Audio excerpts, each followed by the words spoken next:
tous, bienvenue dans le 5 minutes pour réussir Alençon. Aujourd'hui, j'accueille Yves Hervouet-Desforges. Bonjour Yves. Bonjour Sophie. Est-ce que tu veux bien te présenter en quelques mots? Je m'appelle Yves Hervouet-Desforges, je suis médecin installé en cabinet libéral à Alençon depuis 5 ans et je suis médecin du sport. Je suis ancien médecin des équipes de France, j'ai travaillé 12 ans à l'INSEP et par ailleurs j'ai été adjoint au maire chargé de la jeunesse et des sports dans le 16e arrondissement de Paris pendant 2 mandats, de 2008 à 2020. Un mot qui te décrit le mieux. Alors en un mot, je dirais curieux. Un petit rituel du quotidien auquel tu tiens. Appeler mon fils et mon petit-fils le matin avant de partir au travail. Une chose dans laquelle tu te sens à l'aise. Un lieu dans lequel je me sens à l'aise, c'est le centre-ville d'Alençon, qui est très sympathique, où il y a beaucoup d'humanité, le centre-ville d'Alençon. Un défaut que tu assumes complètement. Alors le défaut qu'on me prête le plus souvent, c'est d'être peut-être trop structuré. Et une qualité également. Je m'intéresse à beaucoup de choses, je suis assez curieux de nature. Un moment récent où tu t'es senti utile. Je me sens utile, je pense, pour l'organisation de la brocante de l'Ancrelle du 1er mai, et ça a été quand même une belle réussite. Je confirme, c'était une belle réussite. Ah. Dans les sujets de la vie locale, lequel te touche le plus personnellement? Alors moi, je suis très attaché sur Alençon au concept de la ville du quart d'heure.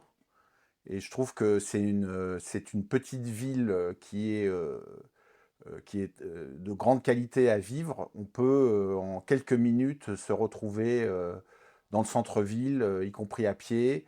Et on rencontre toujours des personnes que l'on connaît. On peut faire ses courses avec beaucoup de sympathie et on trouve toujours des gens avec qui parler, avec qui échanger. Il n'y a pas d'anonymat. C'est, je crois, la raison principale qui a fait que je suis venu sur Alençon. C'est une petite ville qui reste à taille humaine et qui est une ville où on peut circuler encore de manière libre et simple. S'il y avait une amélioration concrète que la ville pouvait faire dans ce domaine, ce serait laquelle selon toi? Donc, je pense qu'effectivement, la municipalité a un rôle éminent à jouer dans l'attractivité du centre-ville. Il y a plein de portes d'entrée sur laquelle il peut agir. Donc les déplacements, les parkings,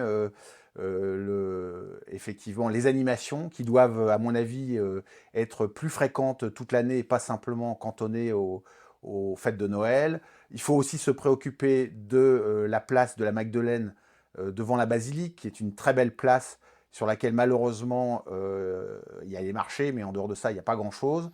Voilà, il faut faire en sorte que les commerces qui existent puissent se développer et puissent rester en ville.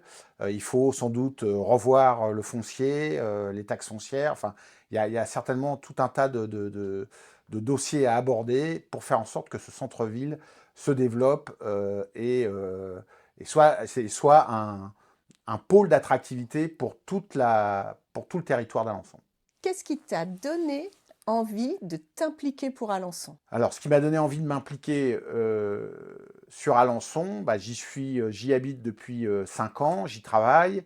Donc, encore une fois, c'est une ville que je trouve très sympathique, qui a beaucoup de qualités. C'est une très belle ville, voilà.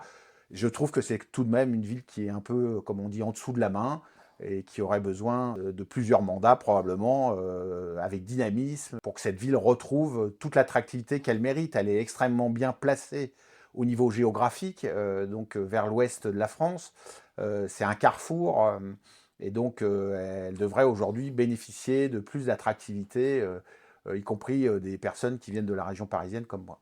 Yves, maintenant que je t'ai posé plusieurs questions, est-ce que à ton tour, tu as une question à me poser? C'est une question d'attractivité et c'est finalement pour essayer de continuer à désenclaver Alençon, qui est une ville qui mérite mieux son dynamisme d'aujourd'hui. Et donc, ça serait de faire venir le train de Paris, donc jusqu'à la gare d'Alençon, sans doute avec un trajet d'ailleurs qui existe déjà en partie et qui serait effectivement qui serait attractif et qui rendrait service à la population parce qu'il y a des centaines de gens qui vont sur la région parisienne toutes les semaines. En effet, la question de l'accessibilité, de l'attractivité de la ville d'Alençon est une question essentielle pour le territoire. Travailler sur l'axe Paris-Alençon est quelque chose d'important pour effectivement désenclaver, comme tu le disais, le territoire, même si aujourd'hui il est accessible, il y a les autoroutes, tout ça, mais au niveau du train, c'est un moyen de transport essentiel aujourd'hui, donc on doit continuer à le travailler.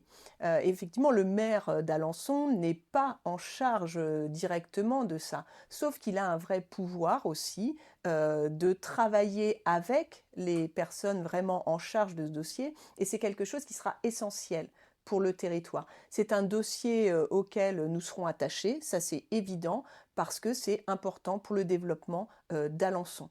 Donc ce dossier sera vu, sera travaillé avec notamment la région, avec tous ceux, enfin les régions aussi, puisqu'il y a bien sûr la partie Pays de la Loire qui va être importante, mais c'est un dossier qui ne tient pas qu'au maire, mais en tout cas je m'y attellerai et je travaillerai ce dossier avec toute l'énergie que tu me connais. Merci beaucoup Yves pour ce temps d'échange. Merci Sophie, c'était très sympathique. Merci à tous de nous avoir suivis.